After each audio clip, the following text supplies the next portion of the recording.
All right, here I am at my father's house, and I'm going to give you a quick tour of some things that I built when my mom was still around. They remodeled this whole bathroom upstairs and put in all the plumbing and everything. It wasn't even here before. It's like a closet or something. And this is, I didn't do any of this tile and stuff. I guess I built those cabinet doors and stuff, but that's not just painted work. Yeah, but this is a really nice piece I built for them. You can see it's walnut. It's actually finished in shellac, and it's I mean, this is like this is 20 years old, and there's been some water and cleaning around the base, but as you can see, shellac and wax is not that bad. There's this discoloring and stuff from it being cleaned with, like, the housekeepers and stuff, but man, it's not. People are afraid shellac can't handle water, but it really can. Like, I'm not kidding. Oh, these are doors. These are doors that we stripped, and this is all shellac and wax. And I had grandkids around, greasy little grandkids, but and these are later doors, sliding doors, shellac and wax. I didn't make these at all. I didn't make these. I just finished them, right? With shellac and wax.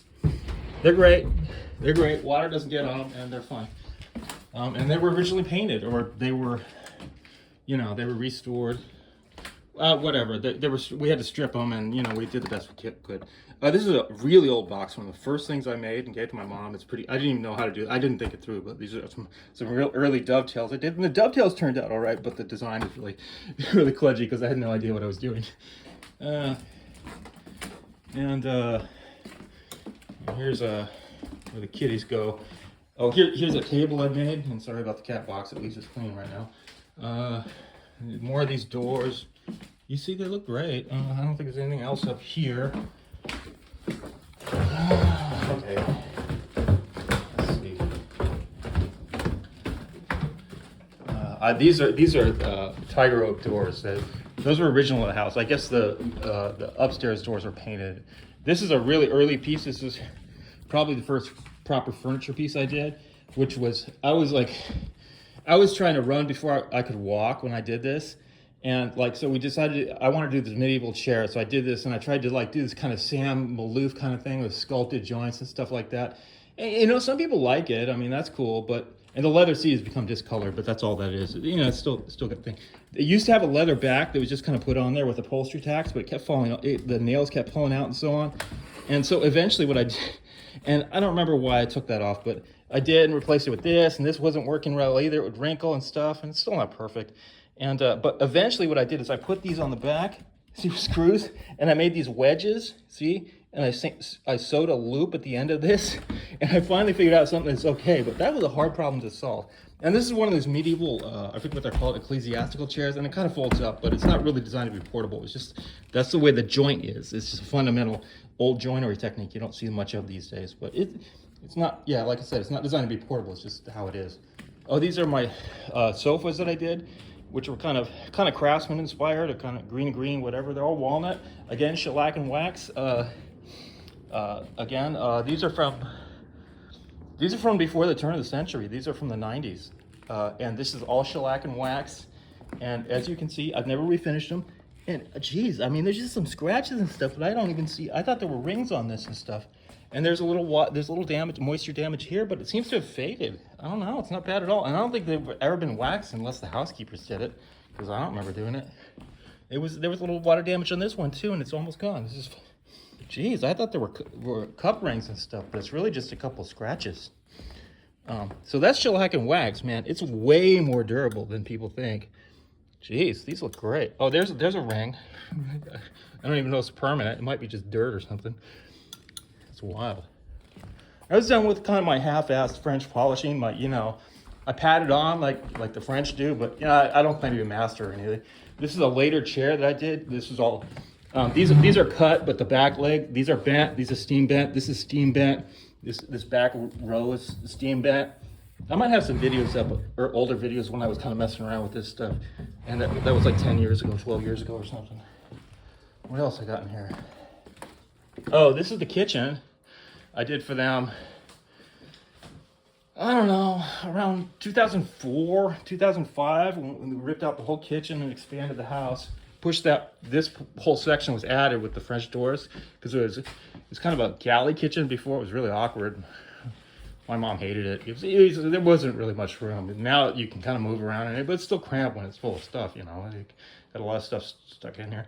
And this is all you know, she really liked the stained glass. There's a local friend of hers that had that, and yeah, this is the nice kitchen. The glass really makes it. And it's supposed to be it's courtesan oak. It's not as nice as the veneers they used on the inside of the house, but I did the best I could, you know, and mimicked it. And she wanted all this shelving around at the top, so I mean, it's crazy looking. And I don't know, you know, I didn't put in crown molding because I don't remember why. I don't know. Maybe I just couldn't figure it out.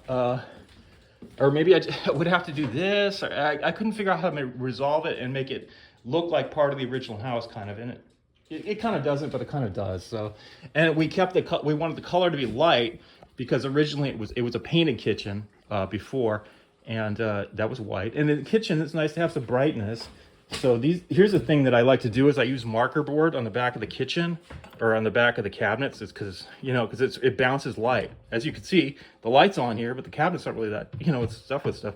And I like to use for nicer cabinets, like to use a pre-finished maple, and then do this. And getting this lip is right. It's kind of tricky, but you want it so the plywood is just a tiny bit higher. Just a tiny bit higher, and that way it makes it easy to clean it out. Crumbs and stuff, whatever, you know. So that's cool. You pick these things up, you read about them and stuff. All right, and here's the last piece I'm going to show you. And this is the last guitar I built, and that was around, I think that was 2014, maybe 2013. And this is my 7-string flamenco guitar, flamenco negra. I used a flamenco bracing, but it's, you know, it's a flamenco bracing with the rosewood back and sides, and I used my version of there's some tuned soundport. It was patented by a luthier for a while, and Augie, I'll put the name, maybe if you ask me, Augie, whatever his name was. And the binding was really hard to do, especially this part, because it's all ebony, because ebony is so hard to bend, and I broke a lot of pieces and so on. And it's not the best sounding guitar, and it's not the best French polish, you know, in the world, because I'm still learning. I only build one once in a while. This is probably my it's my 4th or 5th nylon string guitar, and you know, it's the last one I built. It's probably the most polished, but as you can see, I still have a ways to go. And you know, I didn't want to spend a lot of money on it, so I got the tuners are, you know, $30 tuners from China or whatever. But I think they're good for the money, really, you know. And I really haven't been playing it because I was really interested in playing 7-string guitar for a while, and I bought one from Giannini and played that for a while. And then after I made this, I didn't really play it that much. I just never really got into it, and I haven't been interested in playing guitar almost. I barely picked one up for like a year just to move them around. I just, for whatever reason, the desire to play has gone out of me. And I've been through phases before, but this is a really long dry spell for me. And you can see it has a flamenco tap plate because I play flamenco too, and I have a habit of tapping the soundboard, you know, with my fingernail to get that flamenco sound. And of course, you'll mess up a regular classical without the tap plate, and you'll damage it. And so I wanted that, and I used a 12-hole bridge, which I prefer. And it's got a flamenco bridge and so on. So it's not a great guitar. I have a friend who's a really skilled flamenco guitarist, and he looked at it, and there were some things about it. There were some things about it he liked. There's some things about it he was like, you know, but whatever, because he has like $30,000 guitars and $30,000 guitars and stuff. But you know, it's a good try. I was proud of it. This was a mistake because I didn't do that quite right, and you can't even reach inside it to get inside it, so you can't put a pickup in it because the damn thing is in the way. I didn't know that. I didn't think that through. All right, that's the showing. That's all. Thanks for watching. Have a great day.